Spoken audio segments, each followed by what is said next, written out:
Sekarang.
Bismillahirrahmanirrahim.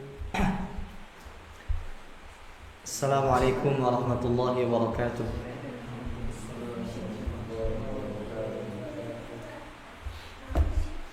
Alhamdulillahirabbil alamin. Wal 'aqibatu lil muttaqin. Wala 'udwana illa 'alal zalimin. Asyhadu an la ilaha illallah ilahul awwalin wal akhirin. Wa asyhadu anna Muhammadan abduhu wa rasuluh shadiqul wa'dil amin. Amma ba'du. Jamaah masyaallah muslimin rahimakumullah. Pertama-tama marilah kita panjatkan puji dan syukur kepada Allah Subhanahu wa taala atas berbagai macam nikmat serta karunia-Nya yang Allah Subhanahu wa taala berikan kepada kita semua. Di antara nikmat yang Allah Subhanahu wa taala berikan kepada kita yaitu masih mampunya kita untuk berusaha menjalankan ketaatan-ketaatan kepada Allah Subhanahu wa taala. Karena ketahuilah bahwasanya yang namanya ketaatan itu kalau bukan kemudahan dari Allah Subhanahu wa taala, kita tidak akan mampu melaksanakannya. Kenapa seperti itu? Karena di sana ada berbagai macam godaan yang menghalangi manusia untuk taat kepada Allah Subhanahu wa taala. Yang pertama, di sana ada syaitan yang tidak ingin manusia untuk taat kepada Allah Subhanahu wa taala. Kemudian yang kedua, di sana ada jiwa yang mana jiwa tersebut senantiasa menyeru kepada keburukan. Inna nafsa la'ammaratun bis-su'. Sesungguhnya jiwa menyeru kepada keburukan. Dari faktor luar ada syaitan yang menghalangi manusia, yang menggoda manusia supaya tidak taat. Di faktor yang ada pada diri kita ada jiwa yang mana jiwa itu sebenarnya tidak ingin taat, inginnya senang-senang, inginnya leha-leha, inginnya foya-foya. Akan tetapi disebabkan kemudahan yang Allah Subhanahu wa taala berikan kepada seorang insan, seorang manusia, maka ketaatan yang terasa berat, yang mungkin jiwa tidak ingin untuk taat, akan tetapi Allah SWT memberikan taufik kepada seorang insan, seorang manusia untuk mengalahkan jiwanya, sehingga apa? Jiwanya tunduk di bawah aturan Allah Subhanahu wa taala. Setan yang terus membisiki hati manusia untuk tidak taat, untuk malas, Allah Subhanahu wa taala kuatkan hati seorang tersebut supaya tidak menjawab seruan syaitan. Oleh karenanya wajib bersyukur atas kenikmatan yang Allah berikan kepada kita. Kita alhamdulillah masih bisa sholat, kita alhamdulillah masih bisa menuntut ilmu. Betapa banyak orang di luar sana yang mungkin untuk sholat saja sulit. Di luar sana masih ada orang yang ngaku Islam, yang berKTP Islam, tapi untuk sholat masih bolong-bolong. Di sana mungkin ada orang yang dia sholat tapi sholatnya di rumah bagi laki-laki. Maka hendaknya hadirkan dalam hati ini bahwasanya kita bisa taat kepada Allah Subhanahu wa taala itu murni pemberian dari Allah Subhanahu wa taala. Inilah rahasianya ketika kita mendengar muadzin mengatakan hayya 'alas shalah. Dari mana seruan untuk menuju kemenangan kita mengatakan la haula wala quwata illa billah. Tidak ada daya, tidak ada kekuatan kecuali taufik dari Allah Subhanahu wa taala. Kita tidak mungkin bisa datang ke masjid menjawab seruan muadzin kecuali taufik dari Allah Subhanahu wa taala. La haula wala quwata illa billah. Maknanya kita tidak mungkin bisa taat kecuali taufik dari Allah Subhanahu wa taala. Maknanya kita tidak mungkin bisa menjauhi maksiat kecuali taufik dari Allah Subhanahu wa taala. Maka hendaknya di awal majelis ini hadirkan hati kita, di hati kita bahwasanya Allah Subhanahu wa taala memberikan kepada kita nikmat yang begitu besar. Sudah kita sholat maghrib, kemudian kita lanjutkan dengan menuntut ilmu agama.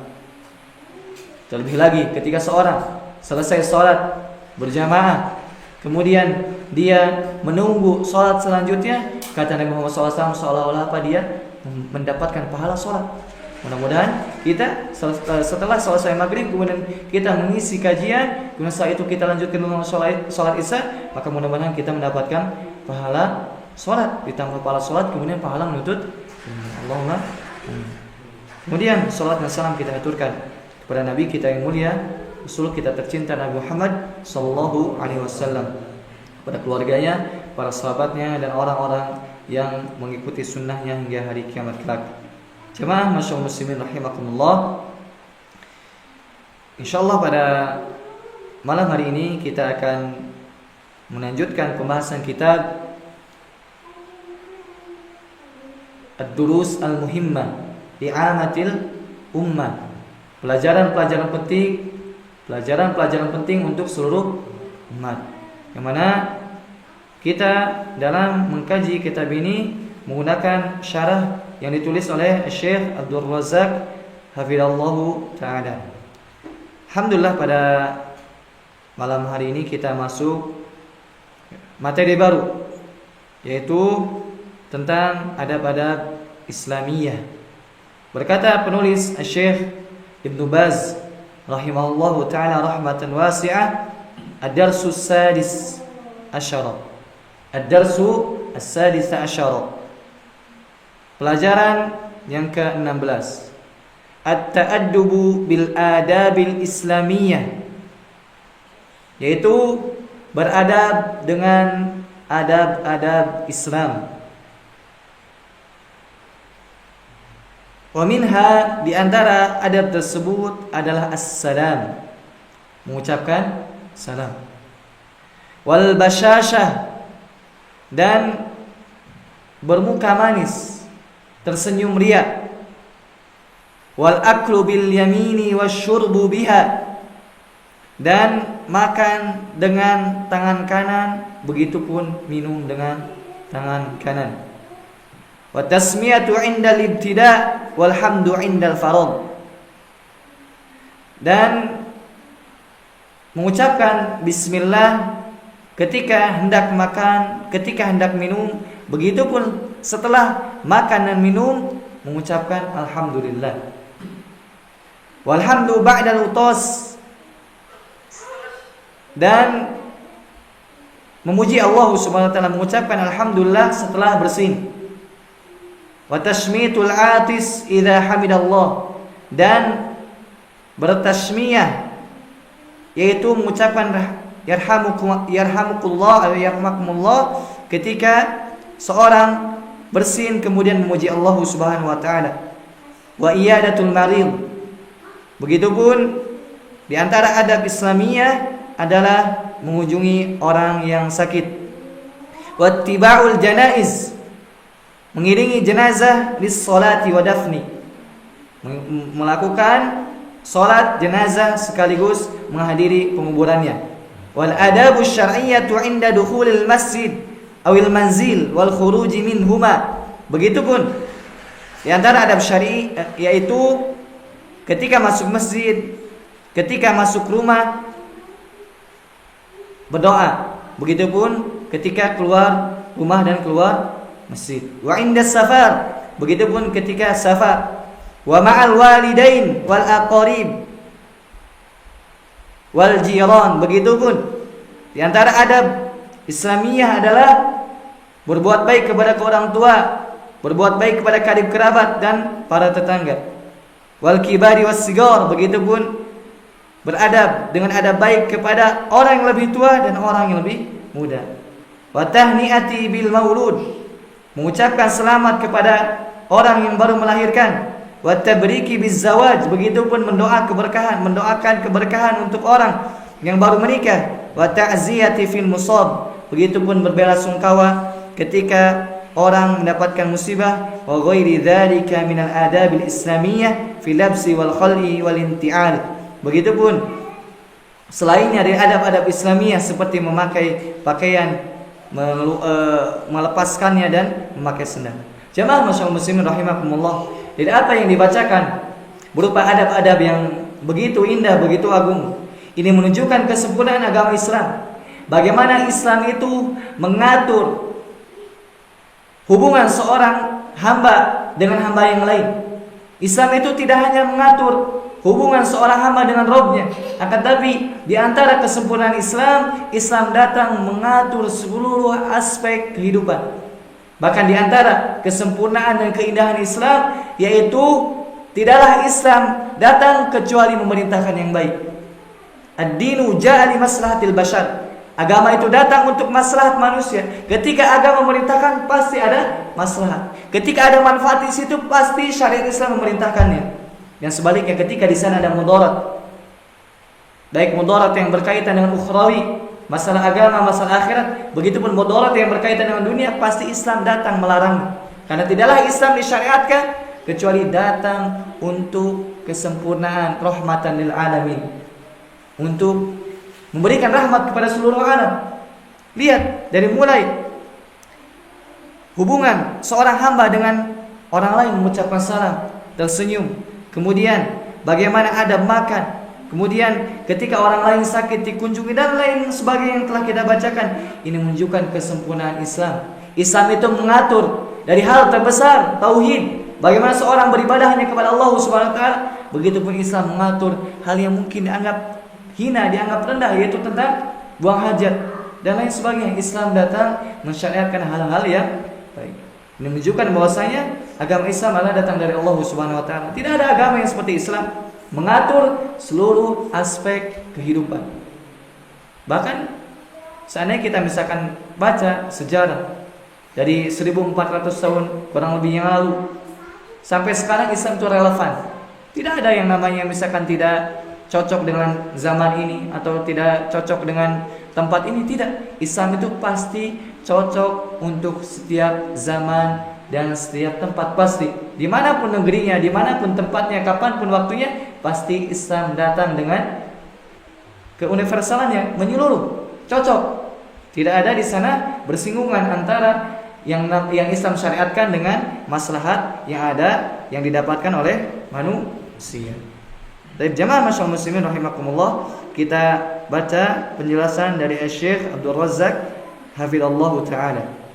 Kata beliau, "Asy-syari'atul islamiyatu syari'atul adabi al-kamal wal kamal."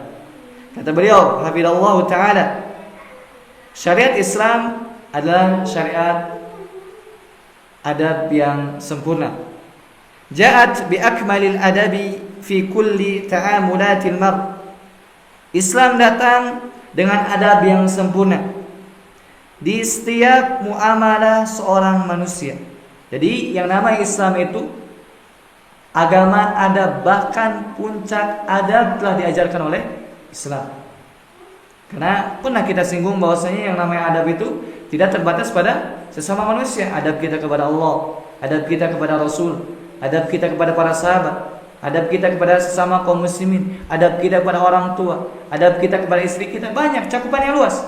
Nah, ketika Islam datang mensyariatkan yang paling sempurnanya. Islam datang mensyariatkan kebaikan yang paling sempurna. Dalam hal apa? Yaitu fi kulli ta'amulat. Di setiap muamalah Islam datang mensyariatkan yang paling sempurnanya. Fit ta'amuli ma'al walidain. Di Di antaranya adalah bermuamalah dengan kedua orang tua. Islam datang. Bahkan Allah Subhanahu wa taala di dalam Al-Qur'an menggandengkan antara tauhid hak Allah Subhanahu wa taala yang paling besar dengan berbakti kepada kedua orang tua. Wa qada rabbuka alla ta'budu illa iyyah wa bil walidaini ihsana. Dan Rabbmu telah menetapkan alla ta'budu illa iyyah. Janganlah engkau menyembah kecuali hanya kepadanya. Tauhid. Larangan berbuat syirik. Kemudian setelahnya wa bil walidaini ihsana. Dan kepada kedua orang tua berbuat baiklah. Kemudian wa fi ta'amul ma'al jiran, begitupun Islam datang mengatur bagaimana muamalah seorang hamba dengan tetangganya. Islam datang mengatur bagaimana seorang hamba bermuamalah dengan tetangganya. Di antara yang menunjukkan hal ini adalah sabda Nabi Muhammad SAW, "Man kana yu'minu billahi wal yawmil akhir, man kana yu'minu billahi wal yawmil akhir falyukrim jarahu." Barang siapa yang beriman kepada Allah dan hari akhir, hendaknya muliakan tetangga. Lihat, di ayat pertama tadi Allah SWT menggandengkan tauhid dengan berbakti kepada orang tua, hubungan Allah dengan sesama. Di dalam hadis yang kedua, atau hadis yang pertama yang Anda bacakan, Nabi SAW bersabda, barang siapa yang beriman kepada Allah dan hari akhir, hendaknya muliakan tetangga. Keimanan dikaitkan dengan muamalah. Jadi muamalah itu apa? Hendaknya kita perhatikan. Betul kita perhatikan masalah tauhid, tapi hendaknya masalah muamalah kita juga perhatikan. Karena di antara buah tauhid adalah muamalah kita baik dengan sesama manusia. Karena sebagian salaf mengatakan, perbaiki hubungan engkau dengan Allah, niscaya Allah perbaiki hubunganmu dengan sesama. Ketika hubungan kita baik dengan Allah Subhanahu wa taala, maka konsekuensinya apa, keharusannya hubungan kita baik dengan sesama. Oleh karenanya sebagian salaf itu ketika ada perubahan pada hewan tunggangannya, ada perubahan pada istrinya, bahkan ada tikus yang masuk ke rumahnya, dia mengatakan apa? Ini disebabkan dosa. Subhanallah. Jadi ketika mereka mendapatkan musibah apapun, mereka kaitkan ini disebabkan dosa. Istrinya misalkan asalnya taat baik, tiba-tiba membangkang, tiba-tiba angkat suara, langsung istighfar. Ini kesalahan dari kita. Karena tidaklah Allah membiarkan istri kita berbuat tidak baik kecuali apa disebabkan dosa kita. Oleh karena apa? Hendaknya kita perhatikan masalah ini. Ketika hubungan kita baik kepada Allah Subhanahu wa taala, maka keharusannya apa? Hubungan kita juga dengan sesama baik. Ketika misalkan hubungan kita dengan sesama kurang baik, maka ada indikasi apa? Hubungan kita dengan Allah Subhanahu wa taala kurang baik. Baik, selanjutnya, wa fil bai'i wasyira. Begitupun Islam datang mengatur terkait jual beli. Islam datang melarang riba. Islam membolehkan jual beli, kemudian bersyarikat dan lain sebagainya, mudharabah. Islam datang membolehkan hal tersebut. Ketika di sana ada manfaat seperti jual beli, mudharabah, kerjasama, Islam syariatkan. Dan ketika di sana ada mudarat berupa riba, Islam haram. Kemudian Islam juga datang mengatur wa fi ta'amulati al-muallim ma'a tullabihi, yaitu Islam datang mengatur bagaimana muamalah seorang guru dengan muridnya. Islam datang. Begitupun sebaliknya, wat tullabi ma'a muallimihim. Begitupun Islam datang bagaimana seorang murid bermuamalah dengan gurunya. Jadi antaranya apa? Di antara hak seorang guru adalah menghormati mereka. Bahkan disebut dalam hadis, ana lakum bimanzilatil walid wa 'allimukum, atau kama qala Nabi SAW. Aku ini, kata Nabi Muhammad SAW, seperti kedudukannya orang tua bagi kalian. Apa itu? U'allimukum, aku mengajari kalian. Orang tua kita adalah guru atau orang tua nasab kita adalah apa? Orang tua bagi badan kita, bagi jasad kita. Adapun guru kita apa? Orang tua bagi ruh kita. Bahkan Nabi SAW mengatakan dalam suatu hadis, bahwasanya laisa minna man lam yujilla kabirana. Bukan termasuk dari golongan kami orang yang tidak memuliakan yang lebih tua darinya. Wa yarham saghirana. Begitupun bukan termasuk golongan kami orang yang tidak merahmati orang yang lebih kecil darinya.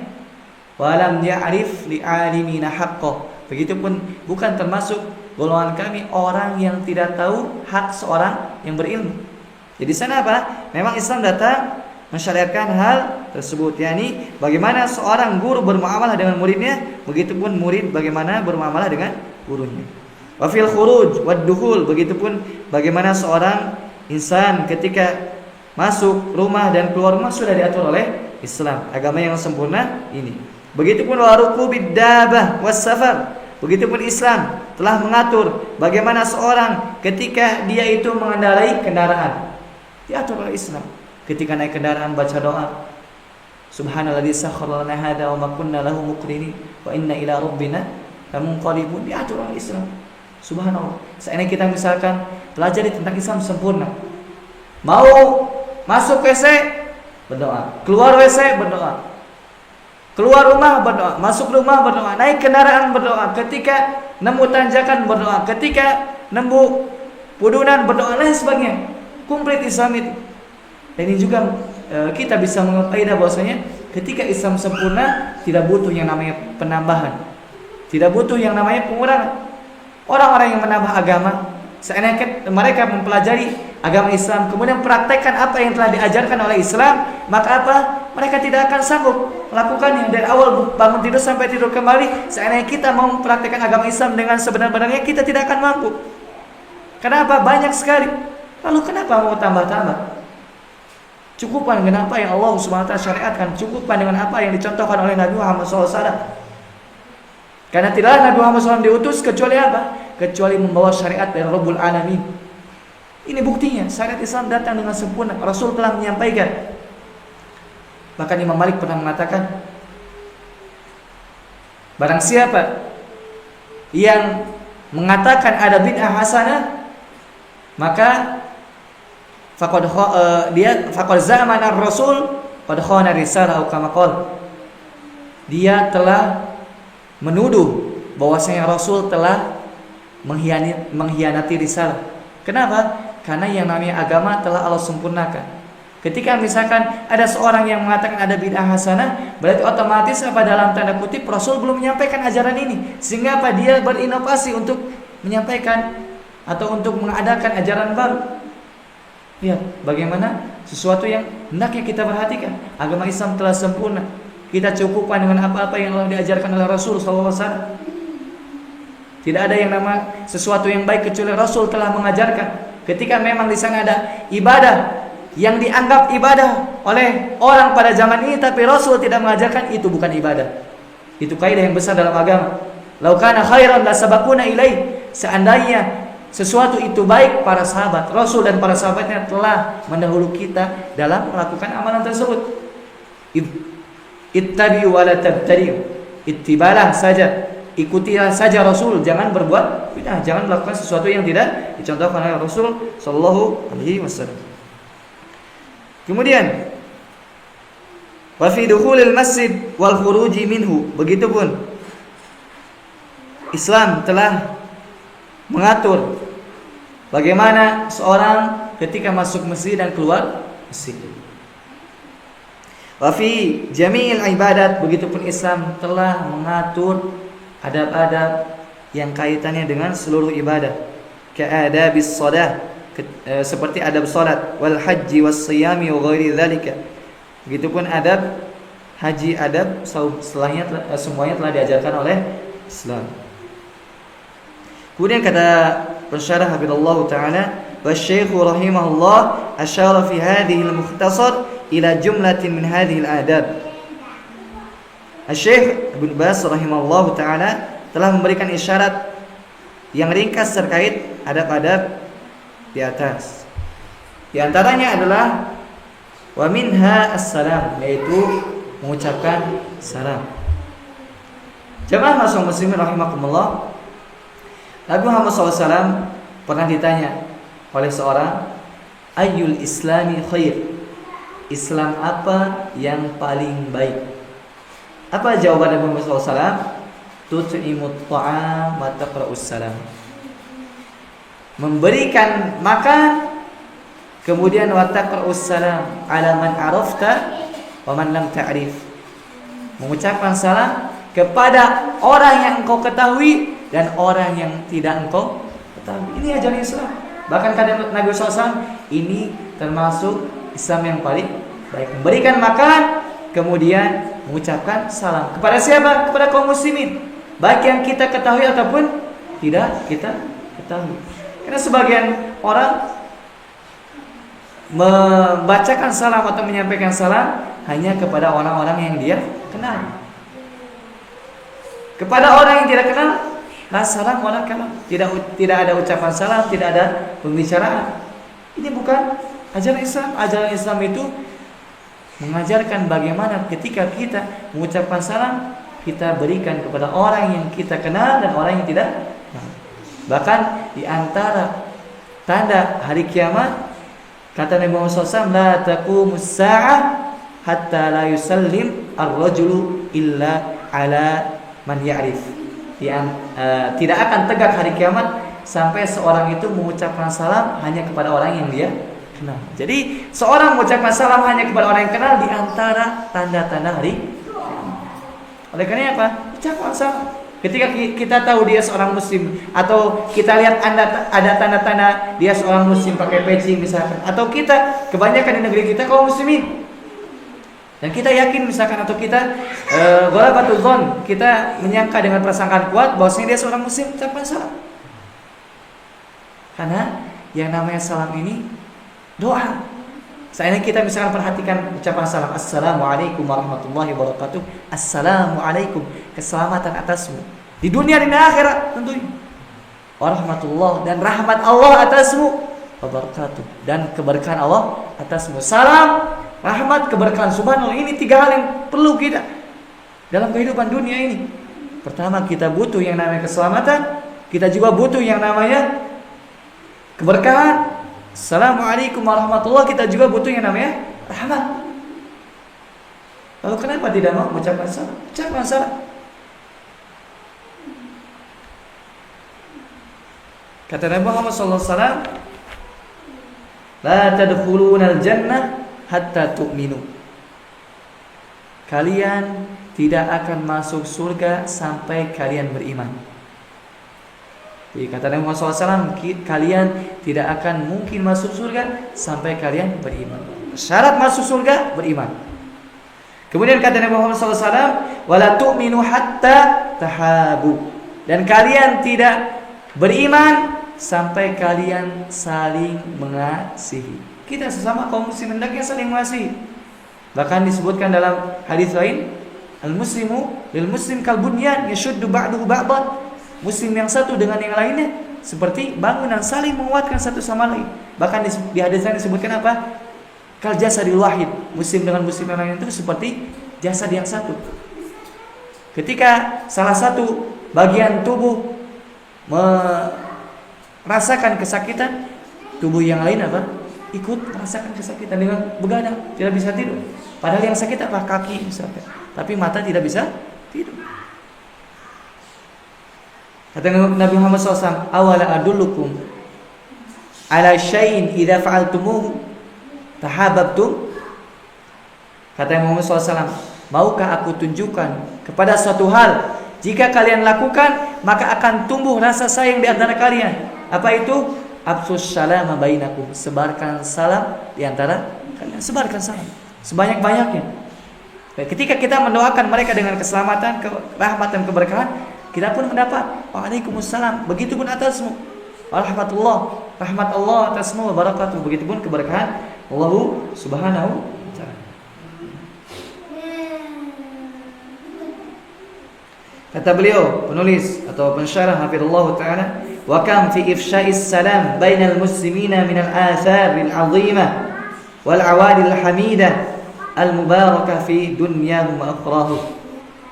Betapa banyak kita saksikan efek yang besar ketika kaum muslimin di antara mereka saling mengucapkan salam, kesudahan yang baik, di dunia ini sebelum di akhirat. Karena dengan salam apa bisa jadi misalkan hubungan seorang tadinya sudah renggang, bisa jadi seorang misalkan hasad kepada orang lain, tidak senang, ketika ucapkan salam apa? Pasti rasa hasad tersebut, rasa tidak senang tersebut apa? Terkikis menjadi apa? Saling menyayangi, saling mengasihi, sebagaimana sabda Nabi Muhammad sallallahu alaihi wasallam.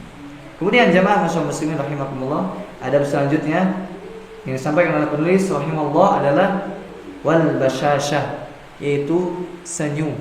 Senyum ketika bertemu dengan saudara kita. Bi an yalqal muslimu akhahu bil wajhi taliq, yaitu dengan cara ketika seorang muslim bertemu dengan saudaranya, tampakkan wajah yang senang, wajah yang riang dengan senyuman.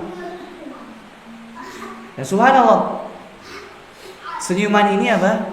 Kata Nabi Muhammad SAW termasuk sedekah. Jadi yang sedekah itu tidak terbatas harta. Seorang tidak punya harta, akan tapi dia bisa bersedekah dengan senyuman.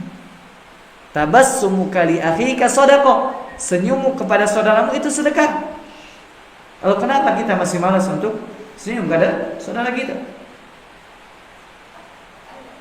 Dan biasanya ketika orang misalkan enggan untuk salam, enggan untuk senyum, pasti apa? Di dalam hatinya tidak, atau ada sesuatu yang tidak beres dalam hatinya. Seorang misalkan orang yang merasa tinggi, orang yang merasa sombong, melihat orang lain rendah, mana mungkin dia mau mengucapkan salam? Mana mungkin dia mau tersenyum? Kenapa dia melihat dia yang paling berhak untuk diucapkan salam? Kenapa dia melihat dia yang paling berhak apa untuk orang lain senyum kepada dia? Oleh karena apa? Ucapkan salam dan tersenyum apa ini bisa melatih kita supaya beradab dengan adab baik. Mungkin sebagian orang memang dari sananya agak sulit misalkan tersenyum, bisa dilatih. Bisa dilatih. Senyum kemudian ucapkan salam. Karena yang namanya apa? Senyum ini tadi sedekah. Bahkan apa ini adalah kebaikan. Kata Nabi Muhammad SAW, la tahqiranna minal ma'rufi syai'a. Jangan engkau menganggap remeh kebaikan. Kebaikan itu meskipun kecil jangan dianggap remeh. Walau antal ka'akhaka biwajhin walqin. Meskipun engkau bertemu dengan saudaramu dalam keadaan engkau tersenyum pada wajah dia, jangan anggap itu adalah sesuatu yang remeh, itu kebaikan. Bahkan bisa jadi seseorang masuk surga disebabkan amal yang mungkin terlihat kecil. Anda ulangi, bisa jadi seorang masuk surga disebabkan amalnya yang terlihat kecil. Bahkan ini telah ada hadisnya. Seorang masuk surga disebabkan dia menyingkirkan gangguan dari jalan. Subhanallah. Bukan dengan amalan yang tinggi, dengan wakaf misalkan, atau dengan menyebarkan ilmu misalkan, atau lain sebagainya. Enggak. Bisa jadi seorang apa? Masuk surga dengan amalannya sedikit. Tidak tahu kita amalan mana yang dengan amalan tersebut kita masuk surga, tidak tahu. Oleh karena apa? Apapun itu kebaikan kita lakukan. Yang kecil kita lakukan, yang besar apa? Kemudian jamaah muslimin rahimakumullah, di antara adab yang disampaikan oleh penulis rahimahullah adalah wal aklu bil yamin wasyurbu biha. Makan dan minum dengan tangan kanan. Hadhihi kullaha min adabil akli wasyurb. Fala ya'kul muslimu wa la yashrabu illa biyamini. Ini semua termasuk dari adab makan dan minum. Janganlah seorang muslim makan dan minum kecuali dengan tangan kanan. Dan biasanya apa? Anak-anak kita, adik-adik kita yang masih kecil, biasanya apa? Mereka terbiasa dengan tangan kiri. Kita ingatkan. Kalau anak kecil misalkan kita pindahkan dari tangan kiri ke kanan, nanti seperti itu tidak jadi masalah. Yang mereka belum tahu, ajari mereka. Adapun misalkan berkata, biarkan, kan masih kecil. Nanti juga kalau sudah besar misalkan dia bisa sadar, tidak. Biasakan dari kecil. Karena yang namanya kebaikan, ketika seorang ayah atau seorang kakak misalkan membiasakan untuk anaknya, untuk adiknya itu kebaikan, maka insya Allah telah ketika besar apa? Akan menjadi kebiasaan. Jadi ketika misalkan seorang ayah berusaha mendidik anaknya untuk membiasakan hal yang baik, itu sesuatu yang baik. Seorang ayah misalkan punya anak perempuan, biasakan dari kecilnya pakai hijab, meskipun ia tidak wajib, betul tidak wajib. Dan tapi apa? Hendaknya kebiasaan baik tersebut diajarkan dari kecil. Bahkan Syekh Utsaimin rahimahullah taala memberikan fatwa terkait perempuan yang masih kecil. Hendaknya apa? Baiknya itu tetap dikasih hijab, dikasih jilbab. Meskipun tidak wajib apa, akan tapi ini sesuatu yang baik yang hendaknya apa? Kaum muslimin biasakan. Bukan berarti misalkan apa? Mewajibkan apa yang Allah tidak wajibkan, tidak. Akan tapi apa ini sebagai bentuk kebiasaan. Sebagai bentuk kebiasaan hendaknya apa?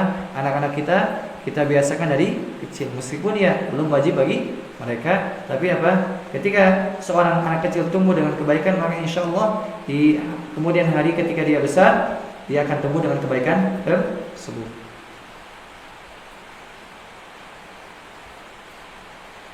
Kenapa Nabi Muhammad SAW melarang seorang muslim makan dengan tangan kirinya, begitupun melarang minum dengan tangan kirinya? Fa inna syaitan ya'kulu bishimali wa yashrabu bishimali. Karena setan itu makan dan minum dengan tangan kiri. Tidak boleh kita menyerupai syaitan. Kemudian adab selanjutnya, wa tasmiyatu 'indal ibtida' walhamdu 'indal farad. Bertasmiyah ketika mulai makan dan mengucapkan hamdalah ketika selesai makan. Bedakan tasmiyah sama hamdalah. Kalau tasmiyah itu bismillah. Kalau hamdalah alhamdulillah, bismillahirrahmanirrahim. Anda ulangi. Bedakan antara tasmiyah dan basmalah. Tasmiyah itu ucapan bismillah, adapun basmalah ucapan bismillahirrahmanirrahim. Adapun dalam makan ini, maka yang disyariatkanlah tasmiyah, yaitu ucapan bismillah, tidak pakai ar-rahman-ar-rahim. Sebagaimana sabda Nabi Muhammad SAW, ya gulam, sammillah, wahai anak kecil, sammillah, sebutlah nama Allah. Wa qul bi yaminik, makan dengan tangan kanan. Wa qul mimma yalik, dan makan apa-apa yang dekat darimu. Bahkan yang lebih menakjubkan kata Nabi Muhammad SAW, innallaha la yardha 'anil 'abdi an ya'kula al-akra fayahmadahu 'alaiha. Allah SWT benar-benar ridho kepada seorang hamba ketika hamba tersebut makan, kemudian dia memuji Allah atas makanan tersebut. Subhanallah. Mencari keridhaan Allah itu tidak sulit. Seorang makan kemudian puji Allah, Allah benar-benar ridho. Innallaha la yardha. Di sini dalam bahasa Arab ada dua takkid, yaitu inna dan la. La ini sih la takkid, benar-benar Allah benar-benar ridho kepada seorang hamba yang dia ketika makan memuji Allah Subhanahu wa taala. Kemudian au yashraba syarba fayahmadu 'alaiha, atau ketika dia minum dia puji Allah Subhanahu wa taala. Allah benar-benar ridho. Kemudian jamaah muslimin rahimakumullah, di sini masyarah hafizallahu taala membawakan ucapan Imam Ahmad rahimahullah. Kata beliau, idza jumi'at ta'amu arba'an faqad kamula. Ketika dalam makanan itu terkumpul 4 hal, maka telah sempurna. Ana ulangi. Kata Imam Ahmad rahimahullah, ketika dalam makanan itu terkumpul 4 hal, maka telah sempurna. Yang pertama, idza dzukirusmullah fi awwalihi. Ketika nama Allah disebut di awalnya, ucapan bismillah. Kemudian wa humidallah fi akhirih, kemudian Allah dipuji di akhirnya, ucapan alhamdulillah. Kemudian yang ketiga, wa kathurat alaihil aid. Wa kathurat alaihil aidi, yaitu yang ketiga, banyaknya tangan yang ikut makan. Itu berjamaah makannya. Wa kana min hillin, kemudian yang keempat, makannya termasuk makanan yang halal. Jadi ketika 4 hal ini terpenuhi, kemudian dari awal memuji Allah, setelahnya dari awal mengucapkan bismillah nama Allah, kemudian setelahnya memuji Allah Subhanahu wa taala, kemudian banyak tangan yang makan, kemudian yang terakhir dari makanan yang halal, apa? Telah sempurna makanan tersebut. Kemudian jamaah muslimin rahimakumullah, di antara adab selanjutnya adalah walhamdu ba'dal utas wa tashmitul atis ila hamidallah, yaitu memuji Allah ketika telah selesai bersin. Ketika kita bersin, ucapkan alhamdulillah. Wa tashmitul atis. Kemudian orang yang mendengar orang bersin kemudian memuji Allah, dia ucapkan yarhamukumullah atau yarhamukumullah. Semua Allah merahmatimu. Atau kalau sendiri yarhamukallah. Kalau laki-laki, kalau perempuan yarhamukillah. Baik. Tapi pertanyaannya, kan di sini disebutkan seorang itu mendoakan rahmat bagi orang yang bersin ketika orang bersin tersebut memuji Allah. Pertanyaannya, ketika orang bersin tapi tidak memuji Allah, didoakan tidak? Tidak. Tapi diingatkan. Ketika bersin misalkan, akhi, apa yang diucapkan ketika bersin? Dia mengucapkan alhamdulillah, baru setelah itu kita ucapkan yarham. Dan ini telah diperhatikan oleh Abdullah bin Mubarak. Di antara adab beliau, ketika orang lain bersin, kemudian orang tersebut mungkin lupa, tidak mengucapkan alhamdulillah, dia tidak seolah-olah mengajari, tapi bertanya, wahai saudaraku, ketika bersin apa yang kita ucapkan? Orang yang bersin tersebut mengatakan alhamdulillah. Kemudian Abdullah bin Mubarak, seorang tabi'ut tabi'in, mengatakan yarhamukallah. Subhanallah. Ini termasuk keindahan Islam. Ketika seorang memuji Allah Subhanahu wa taala, didoakan. Tidak cukup di situ. Orang yang mendoakan didoakan balik. Yahdikumullah wa yuslihu balakum. Semoga Allah memberikan kamu hidayah dan memperbaiki keadaan. Subhanallah, bagaimana saling mendoakan. Baik. Di antara hal yang disebutkan oleh para ulama, di antara Ibnu Qayyim rahimahullah taala, kenapa seorang itu ketika bersin memuji Allah Subhanahu wa taala, kata beliau, yang artinya karena di dalam bersin itu ada kenikmatan, ada manfaat. Di antara manfaatnya apa? Yaitu keluarnya uap-uap yang ada di dalam otak. Ketika uap-uap tersebut tidak keluar di dalam otak, kata beliau, justru akan mendatangkan penyakit yang sangat berat. Nah, ketika seorang keluar uap-uap yang tidak bermanfaat dari otaknya, apa? Seolah-olah dia sebab-sebab penyakit telah keluar pada tubuh dia. Hendaknya apa dia? Memuji Allah Subhanahu wa taala. Kemudian selanjutnya wa iyadatul marid, yaitu mengunjungi orang sakit. Ini juga apa? Adab yang hendaknya kita praktekkan. Ketika ada saudara kita sakit, kita kunjungi. Kalau bisa apa? Kita bawa bingkisan. Kalau tidak ada, ya tidak ada masalah. Yang sebagian orang beralasan, kalau mengunjungi teman atau menjali orang yang sakit tidak ada bingkisan, malu. Tidak. Justru ketika kita datang pun mereka apa? Sangat senang tanpa bawa bingkisan apapun. Ketika kita doakan saja, mungkin apa itu lebih mereka senangi daripada sekedar bingkisan. Kemudian selanjutnya wattiba'ul janaiz lis-shalah wa dafni. Kemudian mengiringi jenazah, kemudian menyolatinya dan ikut menguburkannya. Ini adab yang hendaknya kita praktekkan. Kata Nabi Muhammad SAW, man syahidal janazah hatta yusalliya falahu qirat. Barang siapa yang dia itu menyaksikan jenazah, dalam artian dia hadir di situ kemudian salat, maka falahu qirat, bagi dia itu qirat. Apa itu qirat yang disebutkan di akhir hadis? Wa man syahida hatta tudfana kana lahu qiratan. Bagi orang yang dia itu menyaksikan kemudian salat, kemudian ikut menguburkan, ikut menyaksikan ketika penguburan, maka bagi dia 2 qirat. Kemudian dikatakan, wa mal qiratan, apa itu 2 qirat? Kata Nabi Muhammad SAW, mithlul jabalainil azimain, yaitu seperti 2 gunung yang sangat besar. Subhanallah. Jadi sekedar kita menghadiri proses jenazah, dari mulai misalkan kalau kita bisa memandikan, kemudian kita sholat, kemudian kita iringi jenazah, kemudian kita ikuti sampai kuburannya, kita saksikan penguburannya, apa? Kita mendapatkan 2 qirat. Apa 2 qirat? Pahala seperti gunung yang sangat besar. Di samping itu kita juga bisa mengambil ibrah, pelajaran bahwasanya kita juga kelak akan meninggal dunia. Kita akan dikubur. Kita saksikan saudara kita yang dikubur, maka suatu saat kita akan yang dikubur. Kapan? Allah. Yang jelas apa? Pasti kita akan mengikuti atau menyusul mereka. Allah a'lam bishawab. Udah masuk waktu ada nih. Atau lanjut dulu? Lanjut dulu ya. Iya. Masih banyak. 2 kali tapi masih banyak. Insyaallah. secukupnya dan sebisanya bismillah. Baik, selanjutnya al-adab asy-syar'iyyatu 'inda dukhulil masjid awil manzil wal khuruj minhuma. Di antara adab syariah yaitu bagaimana seorang bersikap ketika masuk masjid dan keluar masjid. Ketika dia masuk rumah dan keluar rumah. Sudah diajarkan oleh Islam, subhanallah. Dan semuanya berisi doa. Ketika kita keluar, ucapkan doa. Bismillah, tawakkaltu 'ala Allah, la haula wala quwata illa billah. Dengan menyebut nama Allah Subhanahu wa taala. Tawakkaltu 'ala Allah, saya bertawakal kepada Allah Subhanahu wa taala. La haula wala quwata illa billah. Tidak ada daya, tidak ada kekuatan kecuali dari Allah Subhanahu wa taala.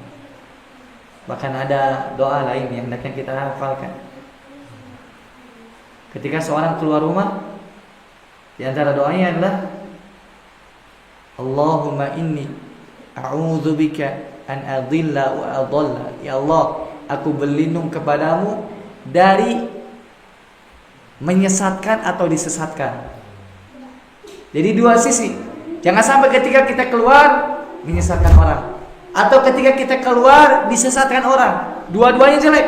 Dan kita berlindung kepada Allah Subhanahu wa taala. Allahumma inni a'udzubika an adilla wa adalla au azilla au uzalla. Aku pun berlindung kepadamu ya Allah dari tergelincir atau digelincirkan orang. Kita tergelincir dalam masalah agama, tentunya luar biasa, ini efeknya buruk. Kemudian yang kedua, atau digelincirkan orang. Orang yang pandai berorator, orang yang pandai berbicara. Bisa jadi apa? Ketika orang tidak mendapatkan taufik dari Allah SWT, dia tergelincir disebabkan apa? Kata-kata yang indah. Dan kita, subhanallah, seandainya kita misalkan saksikan di zaman ini begitu banyak orang-orang apa yang dapat menggelincirkan kaum muslimin, yang dapat menyesatkan kaum muslimin. Terlihat indah, bermain logika, subhanallah, logikanya dipain, tapi logikanya apa? Datang menolak Al-Quran. Ini logika yang cacat. Ketika logika ini datang kemudian untuk menolak ayat Al-Quran, kita katakan logika tersebut cacat. Karena yang namanya logika itu, yang namanya akal itu apa? Sesuatu yang tidak maksum, bisa benar bisa salah. Kapan benar? Ketika sesuai Al-Quran. Akal itu benar ketika sesuai Al-Quran. Sebaliknya ketika akal itu justru dipakai nolak Al-Quran, justru akal tersebut salah, akal tersebut membinasakan. Kita saksikan seorang dai, dia pandai berorator, kata-katanya retorika yang baik. Seandainya orang tidak punya ilmu, bisa terjerumuskan oleh orang tersebut. Insyaallah selamat dan afiat. Ini pentingnya ketika kita keluar rumah berdoa, ya Allah, aku berlindung kepadamu dari sesat atau disesatkan. Aku berlindung kepadamu dari tergelincir atau digelincirkan. Au azlima au uzlama. Aku pun berlindung kepadamu dari berbuat zalim ataupun dizalimi. Jadi kita berlindung kepada Allah, baik kita itu berbuat zalim atau orang lain yang menzalimi kita, berlindung kita kepada Allah Subhanahu wa taala. Kemudian yang terakhir, au ajhala au yujhila alayya. Aku berlindung kepadamu dari aku berbuat kebodohan atau aku apa dibodoh-bodohi. Subhanallah. 4 hal ini apa? Hendaknya kita hafalkan. Doa yang begitu agung ketika kita keluar rumah. Nanti bisa dicari insyaallah banyak. Allahumma inni a'udzubika an adilla aw adalla aw azila aw zala aw adlima aw dlama aw ajhala aw yujhila alayya. Ini doa keluar. Adapun doa masuk rumah apa? Bismillah saja. Sebagian ada yang mengatakan apa? Bismillahi walajtu wa bismillahi kharajtu wa 'alallahi tawakkaltu. Tapi Allah alam derajat hadis ini. Yang aman apa? Cukup misalkan bismillah ketika masuk rumah dan ucapkan salam. Assalamualaikum warahmatullahi wabarakatuh. Doakan kebaikan untuk keluarga kita. Tapi kalau di rumah tidak ada siapa-siapa, apakah kita ucapkan salam? Ucapkan salam. Fa idza dakhaltum buyutan fasallimu ala anfusikum, kata Allah SWT. Ketika kalian masuk rumah, maka ucapkan salam ala anfusikum, kepada diri kalian. Kita masuk sekarang doa masuk masjid. Apa doa masuk masjid? Itu doanya. Tapi yang pertama kali biar lengkap apa? Bismillahi wassalatu wassalamu ala rasulillah. Baik keluar masjid atau masuk masjid disyariatkan menyebut nama Allah dan bersalawat atas Nabi Muhammad SAW. Jadi pertama apa? Bismillahi wassalatu wassalamu ala rasulillah. Kalau masuk, Allahumma aftahli abwaba rahmatika. Kalau keluar masjid, Bismillahi wassalatu wassalamu ala rasulillah. Allahumma inni as'aluka min fadlika. Kalau masuk tadi Allahumma aftahli abwaba rahmatika, ya Allah bukakan pintu-pintu rahmatmu bagiku. Kalau keluar, Allahumma inni as'aluka min fadlika, aku meminta kepadamu karuniamu. Dan ini sesuai. Ketika kita masuk masjid, kita meminta rahmat Allah SWT. Ketika kita keluar masjid, kita minta karunia kepada Allah Subhanahu wa taala. Begitu pula ada doa lain yang semakin nambah lengkap. Di antara doa tersebut yaitu ketika kita keluar masjid, kita berdoa, Allahumma asimni minasyaitonir rajim. Ya Allah, jagalah aku dari godaan syaitan. Jadi komplitnya apa? Bismillahi wassalatu wassalamu ala rasulillah. Allahumma aftahli abwaba rahmatika. Allahumma asimni minasyaitonir rajim. Ini komplitnya. Adapun afan, kalau masih minasyaitonir rajim apa ketika keluar? Salah. Afan. Kalau masuk masjid, a'udzubillahil azim wa biwajhihil karim minasyaitonir rajim wa bisultanihil qadim minasyaitonir rajim. Aku berlindung kepada Allah Al-Azim yang Maha Agung. Wa biwajhihil karim, aku berlindung kepada Allah dengan wajahnya yang mulia. Wa sultanihil qadim, dan kekuatannya apa? Qadim, sejak dahulu.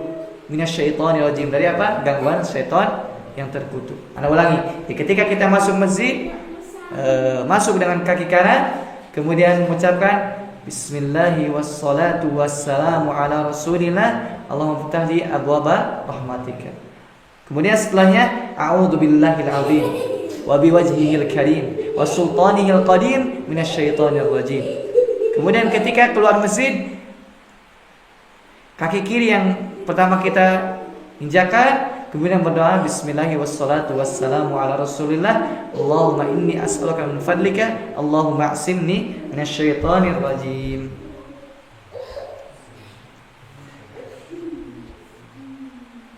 Allah alam bisa, mungkin cukup untuk pertemuan kali ini. Untuk selanjutnya insyaallah ada beberapa adab yang akan kita bahas. Allah alam bisa. Mungkin ada pertanyaan, jika ada silakan. Kalau tidak ada kita tutup. Tidak ada ya? Subhanakallahumma wa bihamdika asyhadu an la ilaha illa anta astaghfiruka wa atubu ilaik. Assalamualaikum warahmatullahi wabarakatuh.